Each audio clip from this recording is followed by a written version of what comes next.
Show. My name is Jim Hacking. It is Friday, 10 in the morning, uh, February 24th. Hope you all are doing well. I have to travel today for work, so we are doing episode number 320 of the Immigration Answer Show a little early today. We'll see how it goes. Might be a short show if we don't have a lot of questions, if we don't have a lot of people, and that's okay too. I got a lot going on. Happy Friday, everybody. Thanks for tuning in. Let us know where you're watching from. Let us know what you're thinking about when it comes from immigration. Maybe if we don't have too many people in the waiting room, we could do some read questions out of the chat, but we'll see how it goes. What's new in your world? What have you been paying attention to? I went to the hockey game last night, and it was a game between the St. Louis Blues and the Vancouver Canucks. And I was thinking to myself, man, there's a lot of immigrants on that ice playing ice hockey. They sang the Canadian national anthem and the U.S. national anthem before the game. And I'm always struck by how many immigrants we have in America playing professional sports. So this is a great time to get in the waiting room. If you've been waiting to talk to me, it looks like we have a couple people in there, so I'm going to get started in just a second. Let's see, what else do I need to talk about? I guess that's it. The State Department's talking about letting people renew their visas in the United States instead of having to go back home to their home country. That would be a great, great thing. It also is an idea that should have been put into place 30 years ago. So, all right, with that being said, Jose was in the waiting room before I even got started. Let's see what Jose has to say. Hi, Jose. Hey Jim, good morning. How you doing? I'm well. How are you doing? Doing good. I've been waiting. I've been in the last. I was there yesterday. I didn't have a chance to ask my question. Oh, sorry about So that. no, it's totally fine. I was just like wanted to consult with you. Like I have a few questions. So Go for it. I have applied for my wife and my daughter as a in 2018, July 2018. And when I applied, I was a resident. So the embassy approved all my case, all the documents, all the fees were accepted on December 2020. Okay, so I applied in 2018. On 2020, the embassy sent me a letter that all the fees has been accepted. All the fees, everything has been accepted. We're just waiting for the appointment, right? In the This was meantime, an I-130 that you did for your wife and your child, right? yes, yes, Okay. yes. So on December 2020, and the next couple months, I got my citizenship, so I became a U.S. Mhm. citizen. Did you So I file a new wasn't I-1? sure. Did you file a new No, I I-130 for your daughter? no, I didn't. I didn't know what to do. So I went to a lawyer to consult. Like, what should I do? Because apparently I should have. I was scared because I should have told the NBC that to change my status, right? Because I'm not a resident anymore. I'm a U.S. citizen. But mind you, this was during COVID, so it was. I knew the appointment was taking forever. They closed the embassy and stuff like that when during COVID. So the lawyer told me you don't really have to change your status. You don't have to change. You don't have to tell the embassy that you became a U.S. citizen. You don't have to. So I didn't.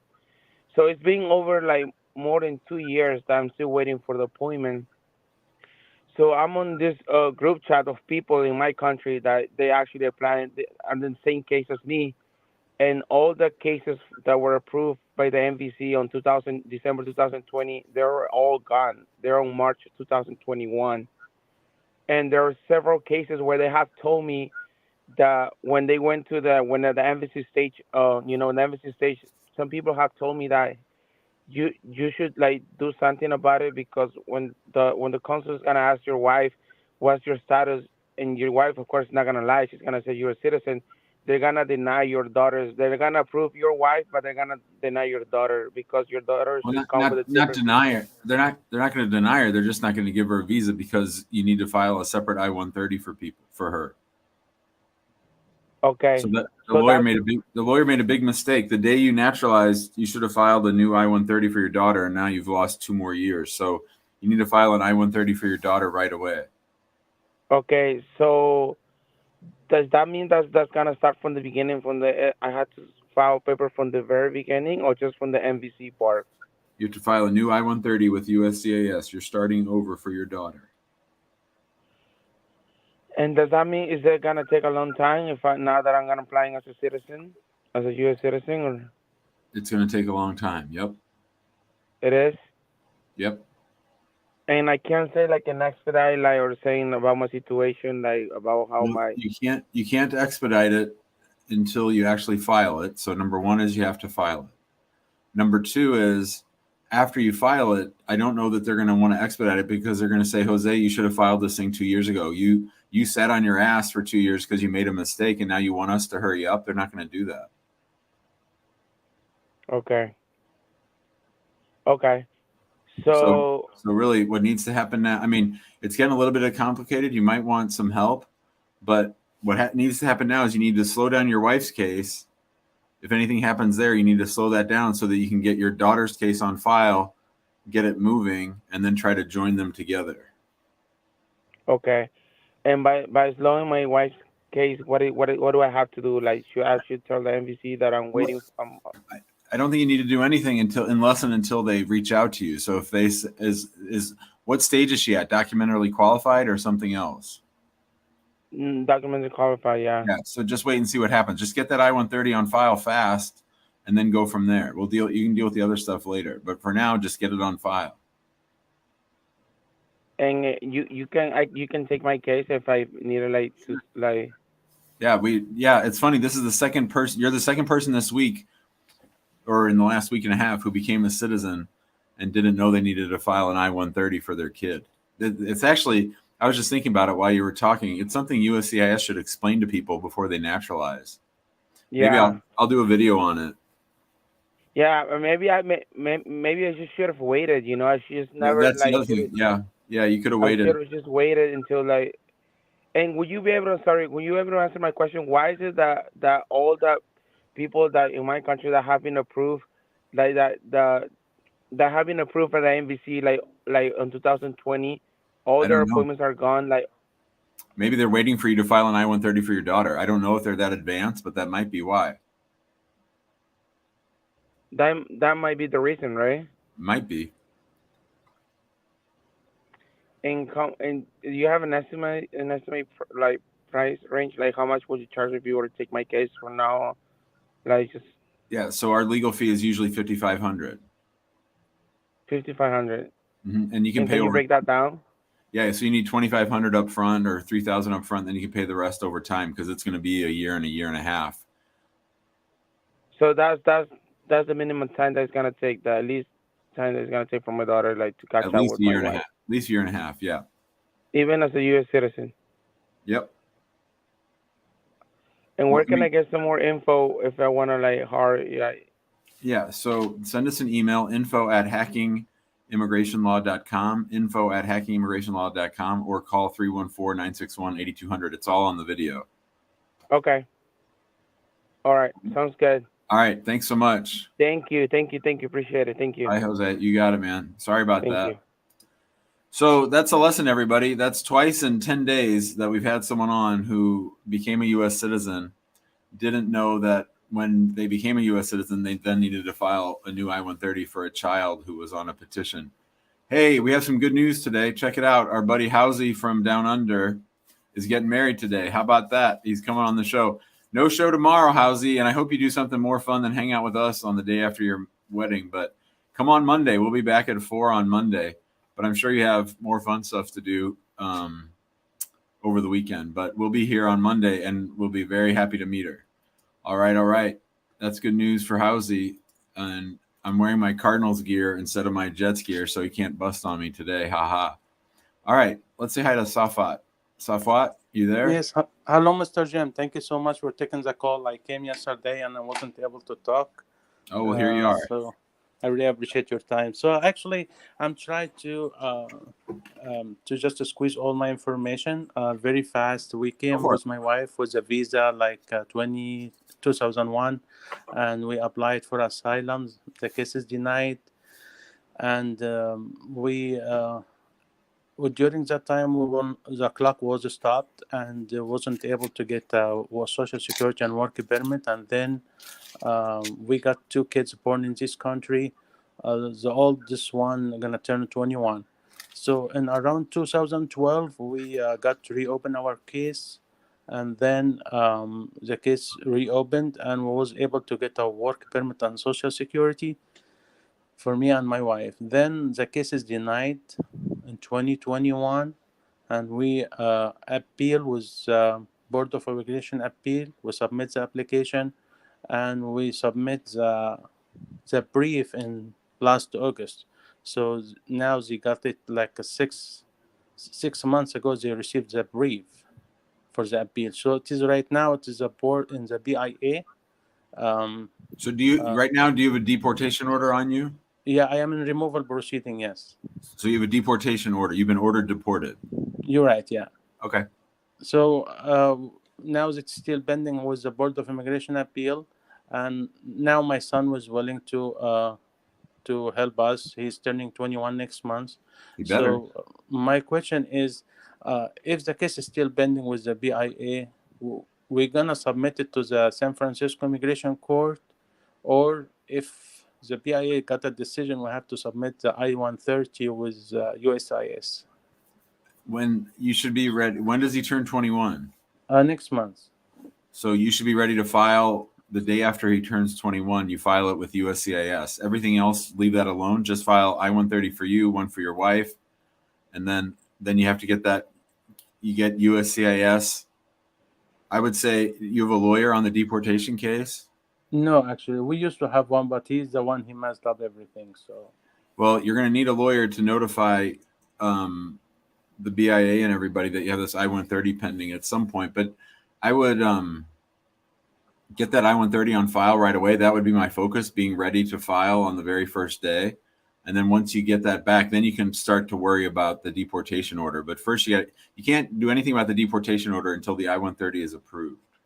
Okay, so the BIA approved or denies a case. Well, I think we should plan on them denying your case. But what we want really is for the I-130 to be approved before the BIA rules on your case. That's what we really want to happen. Okay, but that doesn't matter. I mean, if the case is still pending with the BIA, to submit the application, it's not with the San Francisco court. It has to be with USCIS. Yes, with you, the immigration court can't adjudicate an I-130. That's all done at USCIS, and then you take that and you go back to the court and say, "Hey, don't deport me anymore. I'm the father of a U.S. citizen who's over 21." Okay, and for I see that I have to submit also 485. So no, dude, call our office. You need help. You're saying things that aren't right. You don't file the 485 till much later. You have a deportation order. You've been ordered deported from the United States. The way that you unravel it is you file an I-130 with USCIS. You get USCIS to approve it. Then you go back to the immigration court and you say, "Hey, everybody, we know you ordered Safat and Mrs. Safat to be deported, but they're the parents of a U.S. citizen. They have an approved I-130. So now it's time, if you're willing, to reopen the deportation, hopefully set it aside so that then I can file a 485. Do not file the 485 now, or you'll be wasting about $3,000. Okay, so just a I-130 for this moment. Well, the day after your son turns 21. That's right. You're right. Okay. Thanks so much, Sajam. We'll get back to you very soon to talk about it. Thank you so much. Thanks, Safwat. See you, buddy. Bye-bye. Next up, Joe. Joe, what's up, Joe? Hi. I just have a few question about the public charge. So back in 2020, I'm an F1 student. I received both stimulus payment of $1,200 and $600. I recently realized that I should be returning that. I think after I watched one of your videos when you talked about it, and I'm actually working on returning that money probably sometime next month. I've already filed. I got married last year. I've already filed my I-485. So I did also receive a $300 relief rebate program from the state. Why are you receiving all this money? You shouldn't have received any of that money. Right. So I plan on returning everything. That didn't answer my question. Why did you receive it? Why did I receive it? It just showed up in your bank account or what? Yeah, it showed up in my bank account. And I believe it was from a mistake from 2019 when I first filed my taxes. When I came, I filed my taxes, and the lady who did file my taxes, she filed a 1040 form, And then the next year, I amended my taxes so they corrected it in the system. What was the mistake?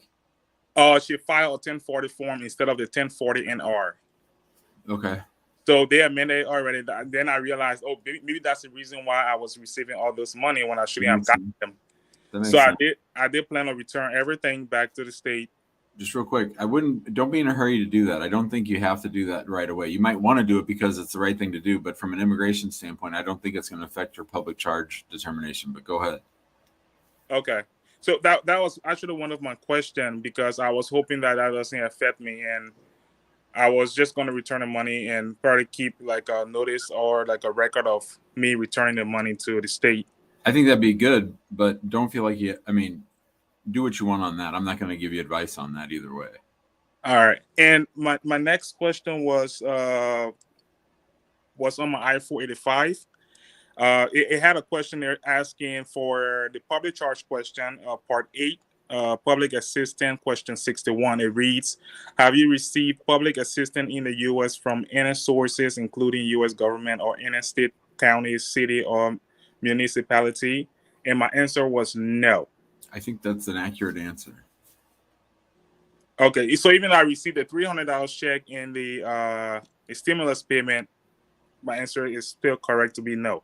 Well, so maybe what you need to do is just leave that one blank and then leave an explanation. Tell them what you told me, and then see what they say. I mean, I would have to actually look to see what the purpose of those payments were. Like, I'd have to look at the law and see what was the reason they did it. If it was to stimulate the economy, that's different than giving you public assistance. So I don't know. We'd have to, and I don't want to do this, and I'm not going to do it, but I'm just saying what you need to do is you need to figure out, were these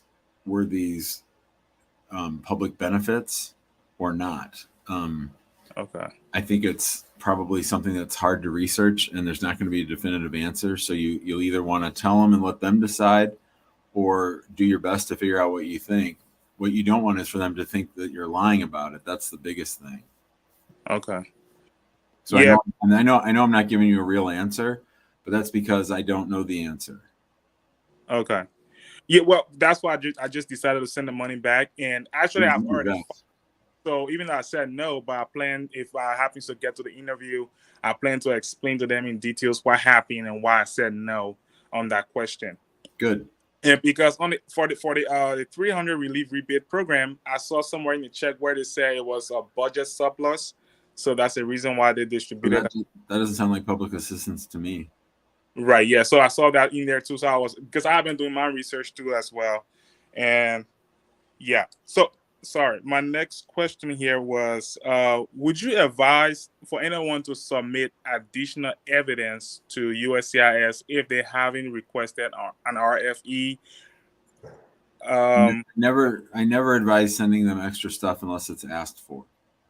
Right. So I did watch your video probably like a couple of days ago when I think there's a recent video you talk about less evidence for marriage based, and because when I got married, I thought we had less evidence, so I didn't I submit like all the minimum requested, like the leasing and all that stuff. Yeah, I submitted all of those, but then lately I realized that I didn't submit anything like text messages between I and my wife. We have text messages between my mother-in-law and I, and my wife and my mother as well. So I was wondering whether to like package all of those and also send it to USCIS. Mm-hmm. Okay. No, I mean 98% of the time that's all going to be dealt with at your green card interview or an RFE. Either they're going to ask you for it because they feel you don't have enough, or they're going to just say bring extra evidence to your interview. That's going to be 98% of the time. So for you to affirmatively send them stuff, I think is not smart. Okay. All right. Yeah, that will actually be all of my question. And lastly, for my I-765, I've been waiting for about 7 months now. Do you think it's good to like request an inquiry on my case, or should just bug the shit out of them? Okay, I will request an inquiry on the case. Well, it's ridiculous. 7 months. Yeah, I've been waiting for 7 months now, and I haven't seen anything from them. All right. Well, good luck, man. See ya. All You right. got it. All right. All right. All right. Let's say hi to Elam. Elam, Hey Jim, good morning. How are you doing today? I'm doing great. How are you doing? I'm good. I'm good. Thank you for having me, and as well as thank you for like what you do for people. It is like fantastic.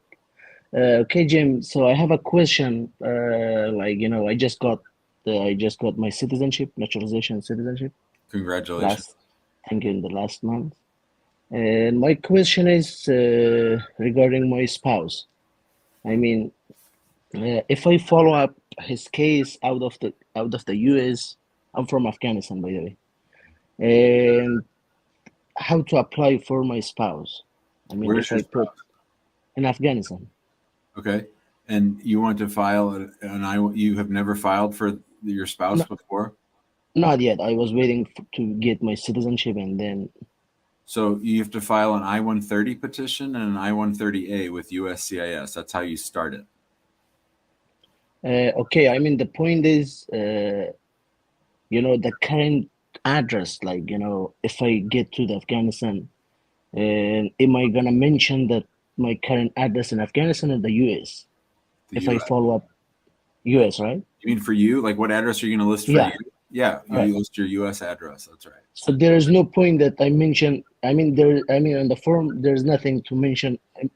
I'm in Afghanistan. So Wait, right now, where are you? I'm in the US. So just use that address. I don't understand your question. Like, do they So ask for your last address in Afghanistan? Yes, they do ask for your last address in Afghanistan. oh, last. So I And then have to mention Afghanistan, right? why don't you want to? Why are you're being weird? Am I? Yeah, why don't you want to list your why I don't understand why you're getting anxious about this. No, no. So I was just wondering. I was just wondering because in the time that I'm gonna apply for my spouse, I'm gonna be in the I'm gonna be in Afghanistan. No, you're going to file So your you're going to file your I-130 while you're still in the United States. You're not going to okay. you're not going to Mhm. file your I-130 while you're going to file it from here. Do you have a house or an apartment or what? Yeah, I have a house. Okay. So yeah, list So the it was house, file it from here, and then go over to Afghanistan if you want. And who's going to watch your mail? Who's going to keep track of your case? yeah. I have families here. Okay. All Hmm. right. So you're going to file this I-130. Then let's say for the last 5 years, how much time have you spent in the U.S.? Like whole of, like Okay. I've been here for almost 6 years. And are you just going to visit Afghanistan, or are you going to go Yeah, and visit families. you're not going to stay for good? No, no, I'm not gonna stay for like a long time. Yeah, And you're already married? not yet, not yet. Okay. So you're going to go over and get married. Are you going to go? Are you going to go over and get married? And oh, I see. That's why you can't file the I-130 from there or from here. Okay. So how long is your trip going to be? I mean, in Afghanistan, or I have a plan to get her to out of Afghanistan, like Yeah. somewhere Well, neighbors. that's later. Yeah, that's later. So in Afghanistan, I might be in 20 days or something. And then you're going to come back to the United States. Not in 20 days. Maybe I'm gonna come back maybe in 3 months or 4 months. Okay. But Okay. I have a USCIS account. I mean, I can track it. I can check anything pops up, or I have families here. Like if they get anything, receipt number or like So okay. number, So case now number. I understand. So you're saying, Jim, my name's Ellen. I'm going over to Afghanistan. I'm going to get married. And after I get married, I want to file an I-130 petition for my spouse. But I'm not going to be back in the United States for 3 or 4 months after I get married, and I'd like to get it started sooner rather than later. Is that your question? Yeah, that is. Got it.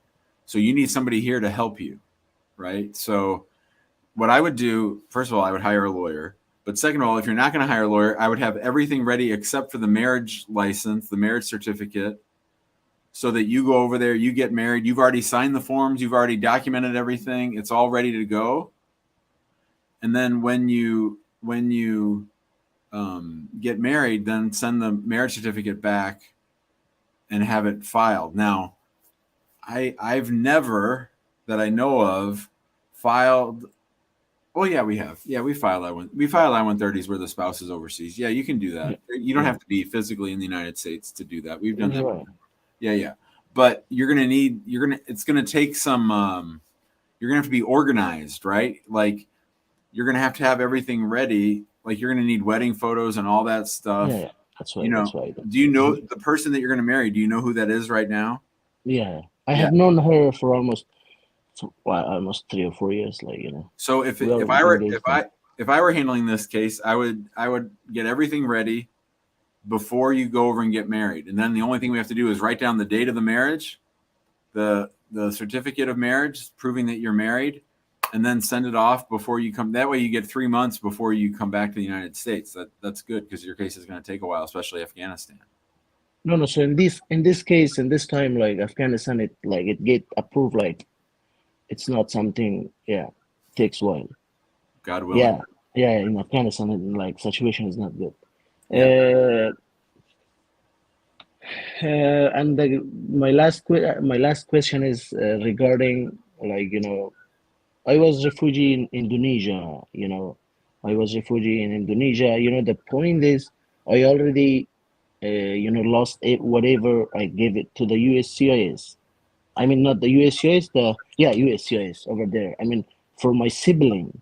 In that time, my sibling didn't have any identification or like something ID or something like that. And then I already lost their information. So it's Like been what? 10 years. Like Like your birth certificate? name, date of birth or something. Because in that time in Afghanistan, my families and other, like most of people, they don't have like their ID, anything. Like they just have something. It's kind of Well, weird. you must have had some of that, or else they wouldn't have given you your citizenship. Excuse me? You must have had some of that, or they wouldn't have given you your citizenship. Right. But no, there is no case. I mean, it doesn't say that to mention families and from a whole information. So what's the question for me? I don't know what your question is. So the question is, I lost my sibling date of birth. I have lost it. So how to get it from the USCIS? So that's the key. That's my question. Well, but I think the first question is you're talking about. So, do you have to list your sibling's date of birth on an I-130 for your spouse? No, you don't. No, not yet. Yeah. No, Mm-hmm. So you're fine. Do you understand? No, that in order to, like, I have a plan to file for my sibling as well, my mother and sibling as well. Like when I get there overseas, and then I'm gonna following up their case as well. So that's my question. So you need to find whatever agency has their records and ask them for copies of them. That's what you have to do. Because you don't want to file with wrong birthdays. Yeah, that's why. Yeah, they'll say you're not the real person, that you guys aren't the real people. Right. So you need to figure out, does the UNHCR have the documents? Does immigration have the documents? Does the State Department? Who has the documents? You have to find them. Otherwise, if you just make up a birth date, you're screwed. Yeah, so that's why I'm thinking of that. Oh, okay. All right. Thank you, Jim. All right, Alan. Good luck. Yep. See you, bud. Thank you. All right. Bye-bye. All right. Let's say hi to Carlovy. Hey, Jim. I've been waiting here for a minute now. Well, here you Good are. afternoon. I'm around in DC area, Maryland, Hyattsville. So I have a couple questions here. So I came to the U.S. in 2019 on a F1 visa, and during my interview, I said I was married, and I filed on the DS-260. I wrote down that I was married. The But yeah, DS-160. You're talking about for your F1. You told them you were married, yeah. but you Well, weren't really married. no, Why did never you do married. that? Young and dumb. I was 23 years old. I had a boyfriend. We had a baby, and in the hopes of, I'm African. It's like hopefully one day you get married, something like that. So I just said I was married. Okay. So yeah. So when I came here, we had a relationship with my baby's father back then, but things didn't work out, long distance and all that stuff, and he moved on. So I moved on as well. And I met this guy that, now my current husband now. So I met him in 2019, around March. I came in January. I met him around March. So like we've been together since then. So now he filed for me the I-130 and the I-485 and the 765. And so on the questions, they said I put I was not married. I was not married before because they ask if you have been legally divorced and all that stuff. So that's my concern. Do you think that's going to be a problem? Yes, you're screwed. They're going to act as if you're still married back home and that you're not free to marry this person that you want to file the I-130. They're going to screw you two ways to Sunday. So do you know anything that can be done? Well, can we prove that you weren't really married to that person? Um, I don't know how because I wasn't. Well, Yeah. some countries you can. I mean, you're laughing, but they really are going to be pissed Yeah. off at you. You have a big problem. Right. Yeah. So, some countries there's a Mhm. registry where you can go and say, please search since the day I was born and see whether I was ever married, and then give me a certificate that says I've never been married. So Okay. that's number one. Okay. So you file the I-1. I mean, you're not going to do this without a lawyer, are you? I do have a lawyer. Yes. Yeah. So when you file, you're now going to be filing an I-130 that says this is your first marriage, and then they're going to go and get your State Department records, and they're going to say, "Oh, Karlovy said that she was married. That's the only reason we gave her that F1 visa." Now let's talk about that F1 visa. Did you actually go to school? Did you get a degree? Yes, I did. Okay, so that's good. Okay, so and does your current spouse know about all this? Yes, I told him about it. Okay, so here's the thing. Most likely, if you're lucky, see, there's Yeah. sort of two ways it can go. One way it can go is that they can do like what I was just saying. They can Yes. say, Karlovy, and so actually, let me tell you the hard way and then the harder way. The hard way is they say, okay, we believe you that you weren't ever married back home and that you lied to us when we gave you that student visa. So you have a misrepresentation. You're going to need a waiver. So you're going to have to show to us that it would be an exceptional hardship for your spouse for you to get deported, which means that you can show that it's more than a regular person's difficulty, that they understand that if you have to go back home for having lied to them, they know that's going to produce a hardship on your spouse, and they don't really care that much about that hardship. Okay. Yes. But they want to see that you have some exceptional hardship, like your spouse doesn't know anybody, Sorry. doesn't know anybody back in your home country, doesn't know your language, or has health issues or mental health issues or earning issues. So you're going to have to show, it's going to make your case a ton more complicated because you have to prove that you have a lot more hardship than the regular person. And that's the better option. The worst option is they say, this is their new trick. This is the way they really screw people, is they say, oh, we're going to take you at your word. You were married back home in your home country. You haven't sent us a divorce decree. You won't send us a divorce decree. You can't send us a divorce decree. So therefore, we're never going to approve the I-130 and let you stay here. That's the worst thing that they do, and they do that. So I don't know which of those they'll choose, but either way, you're in a big old mess. Okay. Question number 2. So my husband, he has a criminal background, right? And This keeps getting worse and worse. What's right, his I know. criminal background? Yeah, so this is stuff I mean, before I met him, things that happened back in the day, that's what he says. Right, but But what is it? I also know he's on the what is it called? For the rape, when you are accused of maybe sexual misconduct, the public portal that is available for states if you are ever.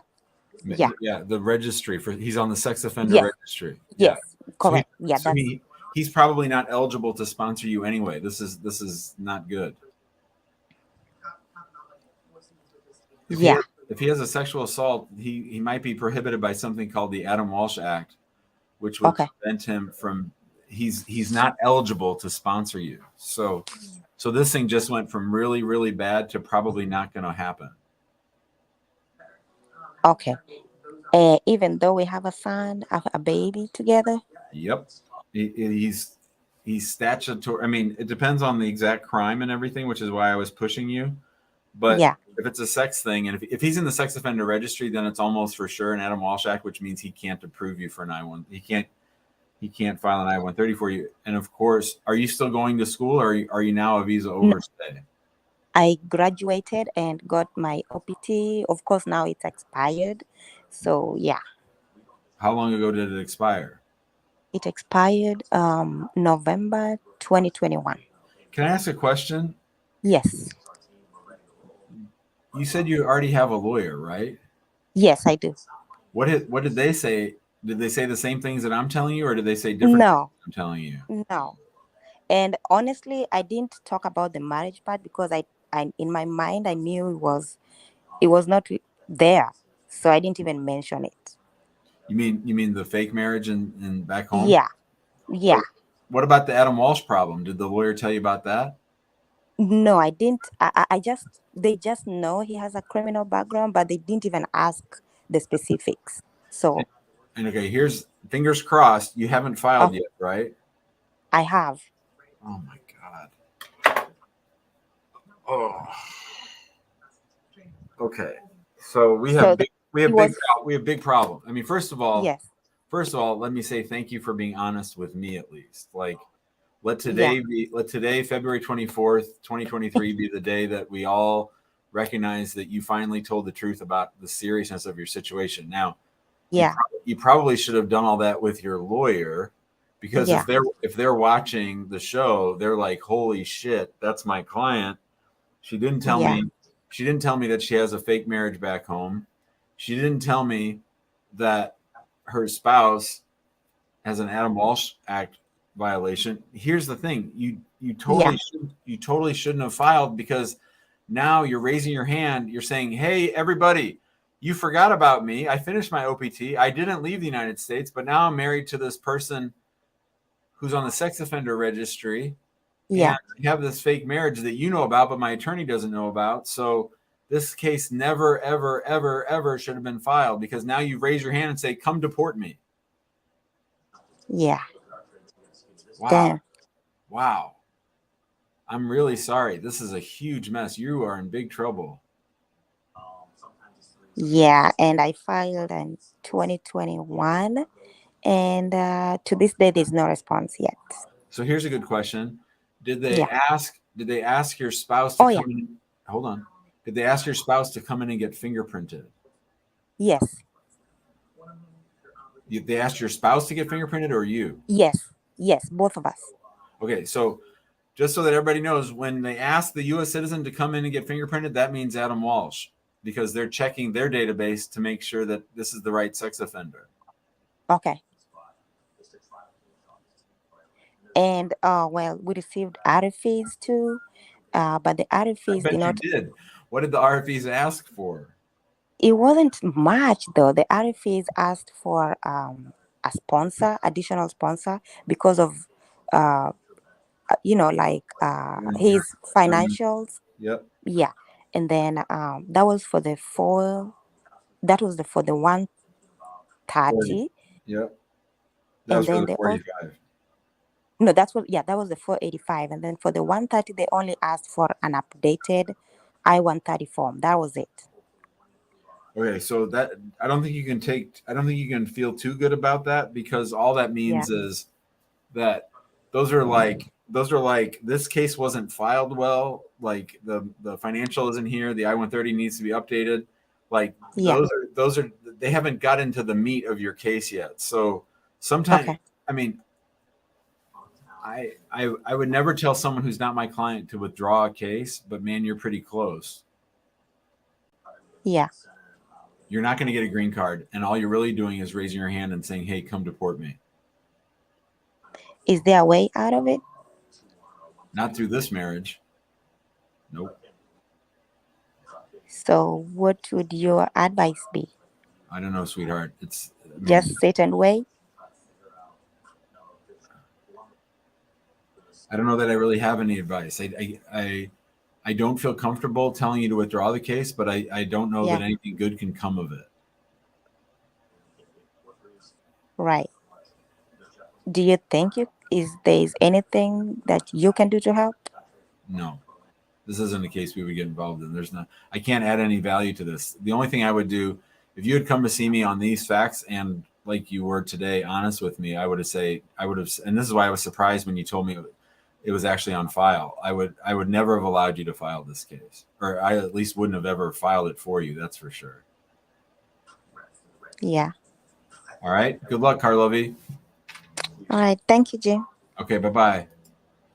Woo, man. I feel for her, but man, that was tough. She's in a whole lot of trouble. All right. Let's try to mix it up. It's the 40-minute mark. We got 20 minutes left to go. Then I'm heading to Baltimore so I can mix it up with USCIS at the field office. You know, that's one of my favorite field offices for lots of reasons. But one reason it's my favorite is because I was I was up at the front window. I really lost my shit that time. That's one of the few times I've ever flown all the way to an interview and we get there and they say, "We don't have your file. Sorry about that." But somebody jumped up as I was walking by and patted me on the shoulder and said, "I watch your videos. I hope you go in there and kick their ass." And it really made me happy. So I love Baltimore. We'll see about that. We'll see what Baltimore on a Saturday feels and looks like. Maybe I'll report live from outside, or maybe I'll shoot a video outside. Shot one of my favorite videos in Baltimore for a client who been waiting for a really long time for his citizenship. He was from Iraq. And his wife's brothers, the wife was in the United States, but she didn't have status. She needed him to get his citizenship so she could file for her green card. And her family back home kept saying really bad things about him. So when we got it approved, he was really happy. No, John, we don't like Jacksonville. We don't like any of the offices in Florida. The further south in Florida you go, the worse. So Jacksonville's pretty far north, but Jacksonville generally we don't like. Sadat's up next. What's up, Sadat? Hi, Jim. Good morning. How you doing, buddy? Maryland side, and welcome to Baltimore as you're coming. As I saw you just there. So I had my interview at the Baltimore office. How was it? Well, technically, it was okay, but the thing is that I came to the U.S. through the Afghanistan program, and in 2017. So they're sitting on your case. Yes, I had my naturalization interview, and it was back in September, and I think the 120 days mark has passed as well. I searched your videos, and I was trying to see what would be the best approach now to because they haven't given me a response yet, and in the interview they did not say anything. Well, let me finish that story I was just telling. The reason my man was delayed was because he had been a translator in Iraq. He came on SIV. And there was this time, Sadat, it was like 2 or 3 years where, man, I filed probably 15 lawsuits for translators who were waiting for their citizenship. And this is completely effed up. But instead of what I would do to the people who helped U.S. soldiers, to the people who helped U.S. contractors, to people who put their ass on the line to make us safe, I would put them at the front of the line. But instead, USCIS says, well, they're from Afghanistan and Iraq. We can't really do a full background check, so we're just going to sit on their case. So this guy, Mustafa, that I was talking about in Baltimore, his wife and her brothers kept saying, you must be a terrorist. That's why they're not giving you your citizenship, you asshole. And they were really mean to him and really rude to him. And USCIS was sitting on his case because he came on SIV. And so he was one of my early lawsuits, certainly one of my early lawsuits in Maryland. And the best thing ever happened. And this client hadn't told me how mean his wife's family was being to him. So I didn't really, I knew he was sad. I knew it was taking a long time. I knew he was under pressure because he had this wife here without status. But the officer does the interview after a lawsuit. And so he hadn't even had his interview like you. We go in for the interview. Maybe it was a second interview, but I'm pretty sure he hadn't had his interview before. No, he didn't because he took the test. So we get there. We're sitting at the thing. The officer does the interview very quickly. And then I'd never seen anything like it. The officer comes from around the table and he says, I know, sir, that you sued us to get a decision on this, and I'm sorry that you had to do that. He said, I'm sorry that you've had to wait so long, and I'm honored to have you in my office.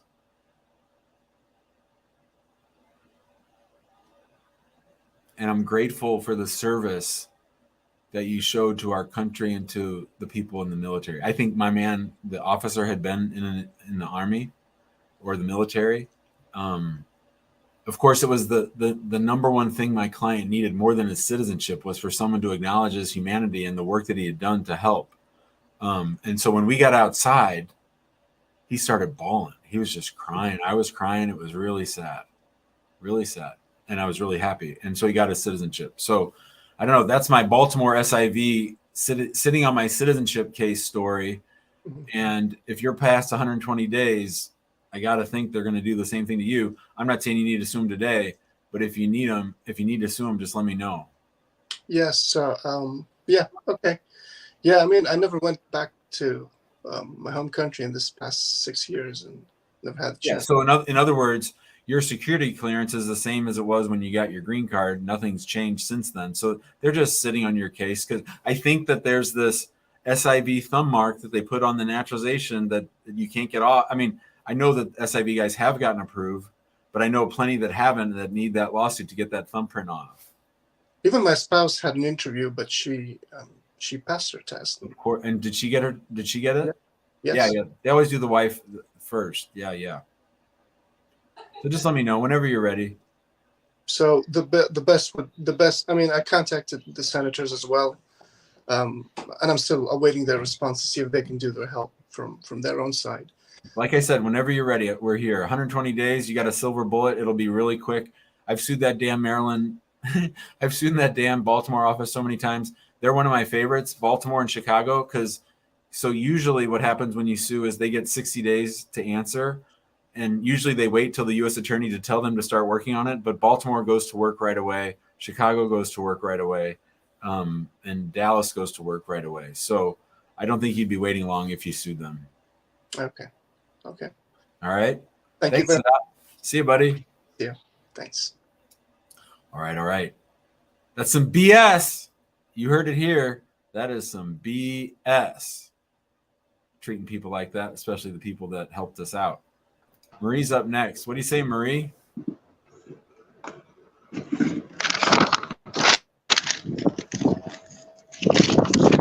Marie, you with us? Hello, Jim. Hi, Marie. How you doing? I'm doing good. What's up? I want to find out. My husband has a green card and he has filed for me. I'm waiting on an interview. I have a non-immigrant visa. Can I go and visit him? Yeah, sure. They might not let you Can in. I go and visit? They might What not let you you said, in, Jim? but they might not let you in, and don't make sure you tell them the truth about having an I-130 petition on file if anybody asks you. Yeah. But you can go if you already have the NIV, you can go visit. Okay. And how long I can stay? And it will affect my. Well, how long ago did your husband file the I-130 petition for you? Well, that has been approved and I'm waiting on interview. Oh, yeah. How long do you want to come? I would want to come for like 2 months. Well, the only thing I'd be worried about is if your interview comes up and are you in Jamaica? Yes, I am. Yeah, so I would just make sure that you're keeping track of when, they might like what happens if you get on the plane and then they send you the interview notice for 5 weeks later. Are you going to be able to get back in time? Yes, I'll be able to. Okay, yeah. I mean, just be careful with what they ask you at the border. Ask them why you're coming, and don't say I'm coming for a vacation or I'm coming for tourism. If you're coming to see your husband, tell them you're coming to see your husband, and then that might give you they might give you a little bit of trouble. Oh, okay. Okay. Yeah, see here, Nikki has some advice.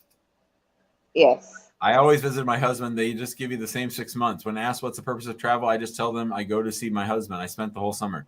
Nikki's really lucky. I've had people have that happen, and I've had people get in a little bit of trouble and lose their NIV, their non-immigrant visa. So hopefully it'll come right through, Marie. Plus, right now they know how damn long it's all taking, so I think they're a little bit easier on letting you come visit. Right. Because I've been documented qualified, but I'm just waiting on an interview. And I keep getting the 60 days, 60 days. Yeah. Okay, good luck. Thanks, Marie. All right, Jim. Bye-bye. All right. Oh, we have an old friend here. What's up, Y? You're on mute. Yeah, hi Jim. How are you? Long time no see. How you doing, bud? Yeah, I'm your number one fan, sir. I do have a question for you today. Go for it. It is for a friend of mine. He has his eyes signed off already. His removal order. I mean, they terminated the removal order. I mean, yes. Wait, so let's start at the beginning. Where is this person from? He's from Somalia. When did they come to the United States? In 2001. And why did they get put into deportation? Because his asylum case got denied. Okay. And so he got put into removal, and then you sort of said two different things. You said he has a removal order, but then you said it got terminated. So did the proceedings get terminated, or does he have an order?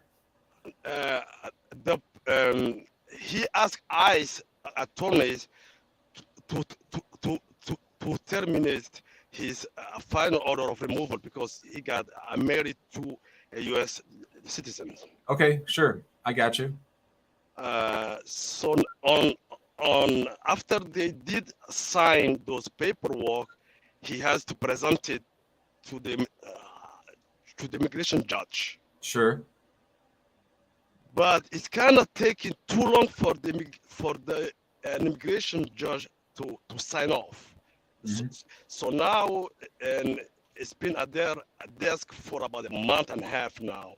Yeah. On this is in Chicago. So is there a way to compel them to sign? Not a way to compel, but my question is, okay, so number one, do they have a deportation lawyer? And no, but yes. Well, yes or no? Yes, because, but okay, he does have a lawyer to adjust his status. What I want to know is, did a lawyer file the request to terminate proceedings, or did he do it himself? A lawyer did. Yeah, I mean, a month and a half isn't that long, really, over there. I had a judge. I had the exact same case pattern that you're talking about, mm-hmm.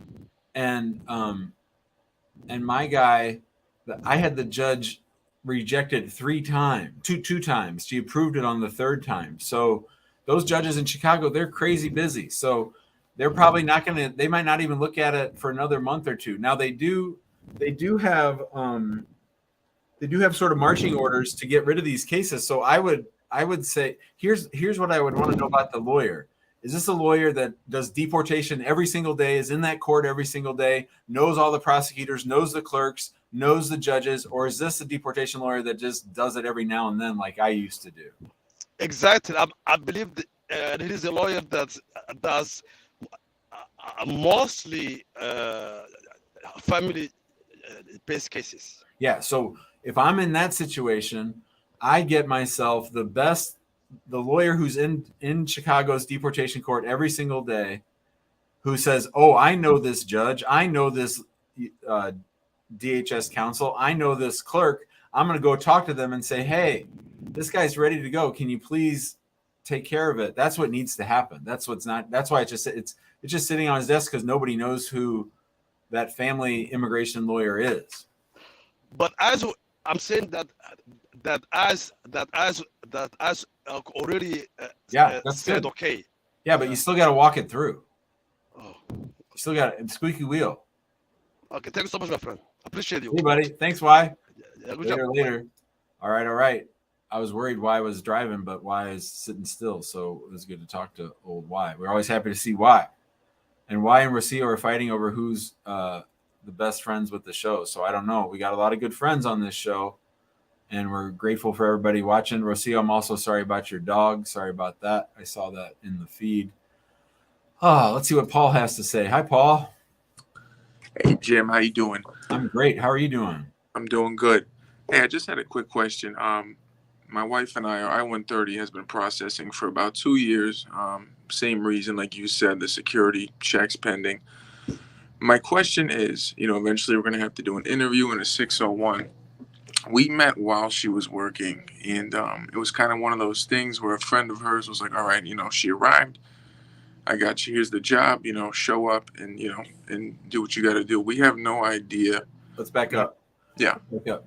So what kind of a visa did she have when she entered? Oh, no visa. Oh, she entered without inspection. That's yes. why she's a waiver. Okay. Yeah. Sorry. Okay. And I guess my question is, you're a U.S. citizen, Paul? Sorry. Yes. I'm sorry. No, I'm sorry. Yes, I am. So you're a U.S. citizen. You're married to a spouse who entered without inspection. When did they enter? This would be March 2018. Okay. And then when did you get married? We got married that in September 2019. And you have an I-130 on file for your spouse? Yeah, and we have a child. Yep. A child, okay. And the I-130 has been pending for how long? 2 years now. Wow. Yeah, I do have a lawyer, and the response was pending security checks. And what country is she from? Peru. There ain't no security checks from Peru that take 2 years, brother. Yeah, so that's BS. Okay. And so, I guess one of my main things though is we met while working. I know eventually if an interview comes, working is that's the least of your concerns. That's all forgiven because she's married to a U.S. citizen. You don't need to worry about that at all. Okay. All right. So if you have a green card interview or if you have an I-130 interview, where would it be? Which field office? I would say Hartford, Connecticut. So they're not too busy. So that's not the reason it's taken 2 years. I wonder why it's taken 2 years. I do. I've been sober for 8 years. I do have a background with felony possession charges from 2013 to 15. We did go over the paperwork. My lawyer said this won't be an issue. And we're actually going to use this as part of my history, as part of the hardship waiver, due to the fact she's been a huge piece of my support system. Sure. But I'm not sure if that's what's holding it up. So maybe. But again, I'll ask the question I asked earlier. No one asked you to get fingerprinted, right? No. Yeah. So we're talking just a straight I-130. Has it been more than 2 years or under 2 years or what? Just about exactly. It was January 17th made it 2 years. So our expected time, it's currently processing in Vermont, and the expected range was 16 months. That's all BS anyway. Yeah. You probably need to sue them to get them to adjudicate the I-130 because you can't even get to the waiver stage until you get that I-130 approved. Right. And really, there's no security checks for an I-130 that are that serious anyway, because the only question is whether you're both free to marry. Right. Because we were looking to get the I-130 approved so we were told we could bring her son, she still has a son in Peru, that we would be able to bring him here prior to even doing the I-601 is what we were told. Yeah, you could file an I-130 for him. Yeah. Yeah, which we did. That's kind of backed up as well, waiting on this one. So I think you probably need to sue them to get the I-130 approved. Yeah, I reached out to Blumenthal. They said the senator. They said they were gonna check it out. So maybe when that doesn't work, call us back and we'll file a lawsuit for you. Okay. All right. Gotcha, Jim. Hey, Paul, I'm proud of you for staying sober and cleaning up things. I appreciate that, my friend. Hang in there, bud. Okay, Thank you. See you later. All right. Bye-bye. On that happy note, we like old Paul. What a nice guy he was. We're going to end that show. I'm going to head to the airport here pretty soon. We'll be back Monday at 4 p.m. Central, our usual time. Monday, 4 p.m. Central. I think next week I'm doing a show all 4 days. So Monday, Tuesday, Thursday, Friday. We'll be back on Monday at 4. If you have any questions in the interim, just hop into Immigrant Home on Facebook and you can ask your questions in there. I might be able to, meet and greet in Baltimore. That would be great. I should probably start doing that, especially places where I go where I really like seeing people. But I haven't gotten to that yet, but that would be fun. We could get pizza or something. But anyway, I'll be in Baltimore, in and out. I'll be there less than 24 hours, I think. It is the weekend after all. But I'll be back on Monday at 4 p.m. Central. Julio will be here with me. And in the meantime, if you need anything, if you want to hire us or think about hiring us as your immigration lawyers, give us a call, 314-961-8200. Bye, everybody.